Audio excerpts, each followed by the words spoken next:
Today I want to share with you in my clinic the top 5 reasons I'm seeing people lose their facial fat. And if you can prevent this, it saves you a lot of money and you're going to look younger forever. If you look at this picture on the right, the yellow is the facial fat. As aging occurs, you see the yellow go away, and on the left you see the face aging. Now keep in mind, as the yellow goes away, also you're seeing more muscle. Muscle reflects poor shadows. You need fat there to reflect great light.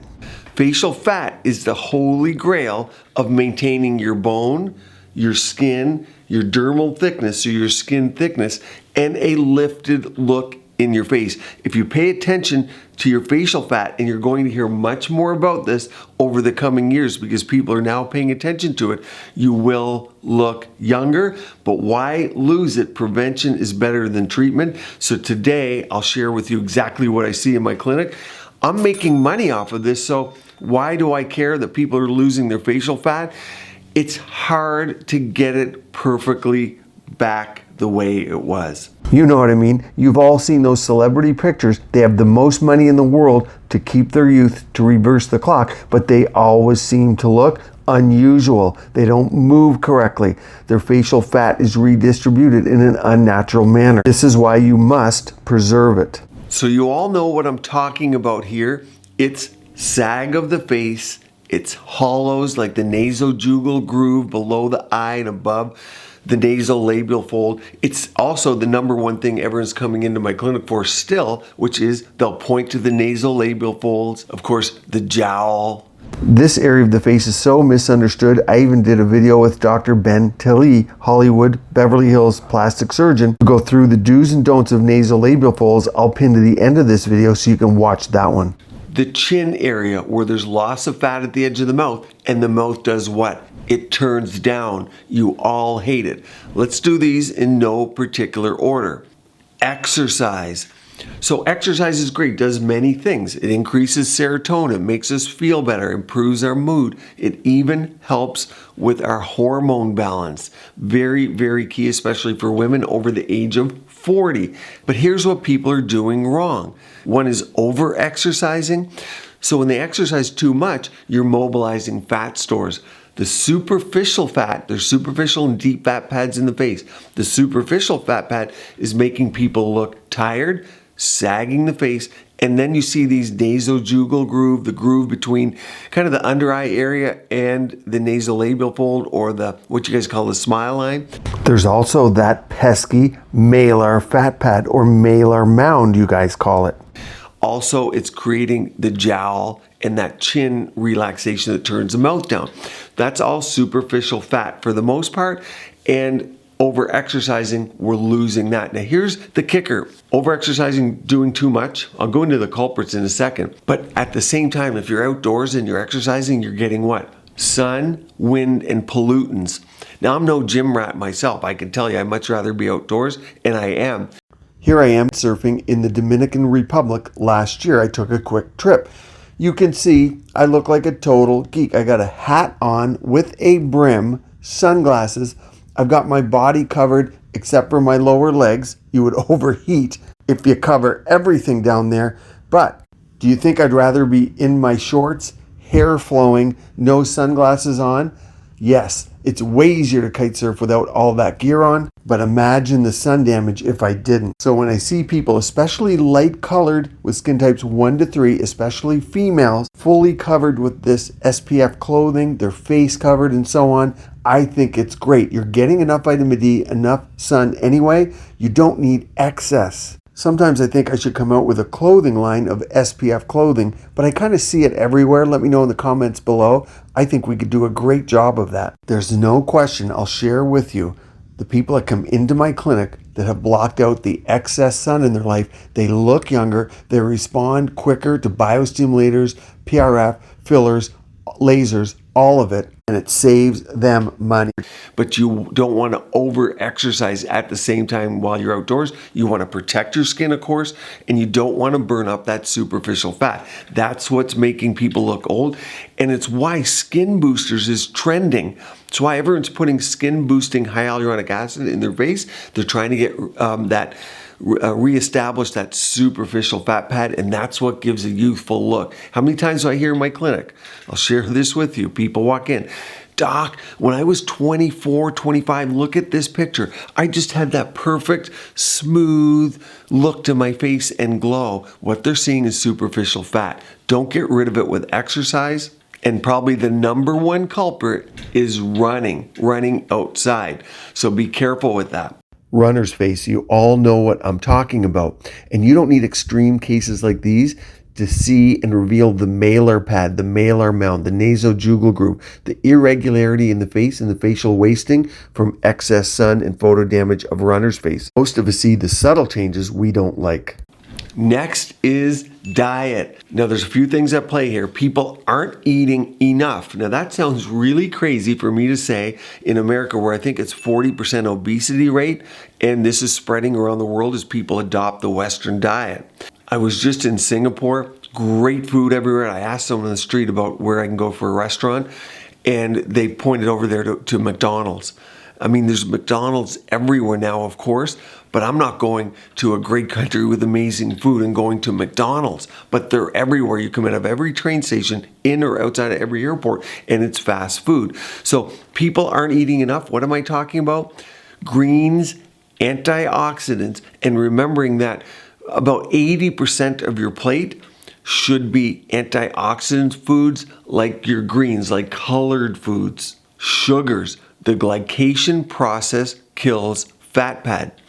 People are eating way too much sugars, and they are so good at hiding sugars, you don't even know you're eating them, but they're killing your fat pads. Here are the top 6 places that sugars are hidden. Number 1, cereal. Number 2, barbecue sauce. Number 4, flavored yogurt. Number 5, granola bars. Number 6, tomato soup and other soups full of sugar. And finally, juices like orange juice that are all sugar, no pulp, no fiber to delay the absorption of these good, reasonable sugars. Protein. You need protein to nourish your fat pads. Sun. Photo damage in sun kills your fat pads. Sun is great and you need some sun. But there's a few areas where you're getting sun unnecessarily. So I talked about running, and people are in the sun for hours running. No matter what sunscreen you use, it's only going to block 50% of the sun's rays. So you're now seeing people fully covered. Great. But what about when you're in your office? What about when you're sitting at work? Do you really need sun coming in from that window? And if you do, you might want to limit it or wear your sunscreen while you're sitting there. The next culprit, of course, is your car. Now check this picture out of someone who's had sun mainly to one side of their face. Can you guess which side it was? When I say sun and excess photo damage is killing your skin, is killing your fat pads, is aging you prematurely. Do you doubt that? I know all the vitamin D proponent people, and I'm in agreement with you. I'm talking here excess sun. Do you really need the sun coming in through your windows when you're stuck in that 1.5 hour traffic commute? That is killing your skin. And the way to tell this is look for 2 signs. One is the lid lag test. Move your skin from the lid down and see how quick it bounces back up. That tells you about your elastin. And the other one is bunny lines. People that come into my clinic and they crunch up their nose and they get the lines here. If you have those lines, that says collagen loss. And it will often be on one side of the face, but not the other, because if you're driving the car, you're getting the sun typically from one side, you're not getting it from the passenger side, vice versa if you're the passenger. So sun in the car is something you want to think about, and you can avoid unnecessary sun exposure. So when you are getting the sun, it's for good reason, but you want your vitamin D. Vitamin D does great things. Next, at-home devices. Don't forget, for your best skincare, go to quizmd.com. There you're going to answer a few questions, and in under a couple minutes, you're going to get a result for skincare, for exactly your skin, for exactly what I would recommend to my patients in my clinic with your skin type, I'm seeing more and more of this. And I have to share this with you because when I'm sitting in my clinic and patients come in and I'm seeing particularly right here at the edge of the eye, what we call the lateral orbital rim. A lot of people, of course, used to come in for the tear troughs, but they're treating the lateral side with their home devices or the front of the cheek, where they're getting lines from the crow's feet coming down. And you can see exactly where that fat loss is because they're overusing at-home devices. What am I talking about here? The most common ones are galvanics and RF, radio frequency devices. Hair removal ones at home, people are getting some burns and different things, but oftentimes they're not using it on the facial region in those areas. They're more using it on the body. But the face fat is very sensitive to heat, duration, and the level of heat as well as the depth of the heat. This is a very superficial area. Your dermis and your skin is thin, so the heat immediately is seeing the fat pads. And there's two fat pads in the eye. You have superficial fat, and then you have deep fat, what we call the SOOF, suborbicularis oculi, which is the muscle around the eye, fat. That's below that thin muscle that encircles the eye, and it's getting targeted by these at-home devices. People are overusing them, or understand these are products that cost the company $20 to make. They're charging you $200 to $500. The levels are erratic. So when you fire that thing up, often they're not controlled temperatures over time. So you're getting erratic heat to these fat pads and it's killing them. Be mindful of that one. Another one is too much skincare. Now you might think that's odd coming from me with an array of products of skincare, but the last thing I want you coming in is needing PRF, platelet-rich fibrin, or plasma fill to be injected to rejuvenate your fat pads. I want you to maintain them, and skincare, like every tool, can be used for good and it can be used for bad. What is causing it in this case in overusing? It's overusing your actives. Think too much retinol, the wrong type of retinol. So a direct retinoic acid that's hitting your skin surface first and not timed release, so that you don't get that big hit of a retinol to the exterior portion of your skin. You want it not to cause inflammation. And that big hit of retinol causes inflammation. Think about too much glycolic acid, too many peels. So using your skincare routine and looking at your skin as a guide to how to use it. Aggressive good skincare is good, but you want to look for 3 signs. And if you're seeing them, you simply back off and then you won't get fat pad loss. What are they? Number 1, you're looking for redness. Yes, if you get a peel, you're going to have redness for a week or 2. Great, that's not a problem. Every 3 or 4 months, not a problem. You can do your peel. But if you have that every day, all day, 7 days a week, redness is telling you something. Number 2, flaking. Flaking means your skin is too dry, you're over exfoliating, or it's irritated from something. You don't want to see flaking. Number 3, you want to watch for this one big time, and it takes a little bit of thinking, but it's a windburn feel. So when wind is hitting your face, you're aware of it to an irritative point.